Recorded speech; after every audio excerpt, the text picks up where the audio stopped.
And that is evidence of your work with these kids and the support that you gave them. So thank you guys for your support.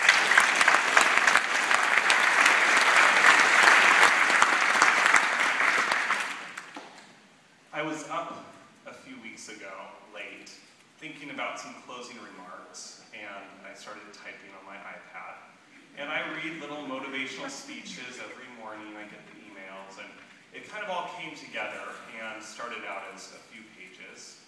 And I kind of cut it down, and I've actually given you a copy of what I'm going to share with you guys today. 4 kind of bullet points here that came up that I thought you guys should have with you as you go on to college and work and other experiences in life. And put this in a little folder and take it with you and pull it out once in a while. You can take some notes on the back of it when people call or you get messages in your dorm room. Anyhow, number 1 is life. It just came up that life is a lot like the weather. It's seasonal. It has a way of pushing us into the next season whether we like it or not. And when pushed into the next season, we are often uncertain and even fearful of what it might hold for us. But remember, this is a temporary assignment, folks. We're not in control. Don't try to be perfect. Perfection is an illusion. God never gives up on us. Even when we've made poor choices in the past that have left us with regret or consequences, we can choose how we live now, right now. That's all we have. We can choose to continue destructive living, or we can look up and know that He has ways to restore. You may not control all the events that happen to you, but you can decide not to be reduced by them. So live repentantly and seek first, because He is merciful and full of grace. Secondly, is my prayer is that you will be challenged. Isn't that nice? My prayer is that you will be challenged. When faced with a challenge, you have a choice. And you will be faced with some challenges in the next 4 years. You'll be faced with some challenges in the next 10 years. You can quit and give up and wallow, and don't forget to call your mom and say, pick up some balloons and a cake for my pity party. Or you can take the challenge and look at it as an opportunity. And you can ask yourself, what can I learn? How can I grow? What opportunity is being presented to me? I just learned this year. Challenge. Ooh, yeah. No, thank you.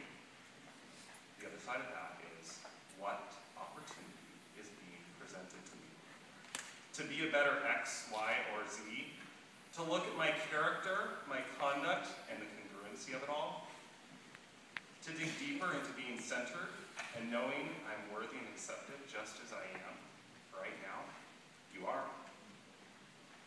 Even when the storms of life hit so hard that we nearly break from the force, and we've been through some storms in the last 4 years, haven't we? The rain is not our enemy. It has been allowed to make us stronger. He uses that hail that batters us on the outside to build us up on the inside. And guess what? We get stronger. And we have gotten stronger. Regardless of your season, you will have seasons of glory and seasons of pain. But regardless of your season, you can count on God's faithfulness, because He says, I will never leave you or forsake you. And I will never give you more than you can handle. And sometimes, that's a lot. So you can boldly say, I will not fear, and choose trust. Those who are forgiven much, love much. Third bullet point. Because you have God's presence and provision, you can make the most of your time in every season. The most of your time by living right, spending time in the Word and prayer, and loving and forgiving more freely than ever before. If you feel vengeful, take note. Living right is the best revenge. Faith comes through love, and guess what? In the end, love wins. Always. So, finally, live life authentically. Every day matters, and it could be the last. So, be honest, live in integrity, serve, take time to serve, with joy and generosity, and love and encourage those around you. And enjoy the moment you are in, whether glorious or challenging, because it will never happen again. Friends, we are blessed with this present season.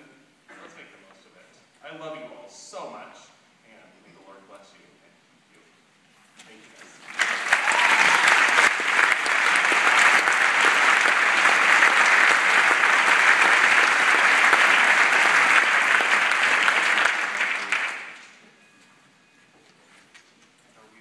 I'm sorry, I lost track. Are we with Paige, or Paige has spoken? So we are going to invite Miss Nikki Granville up for the closing prayer.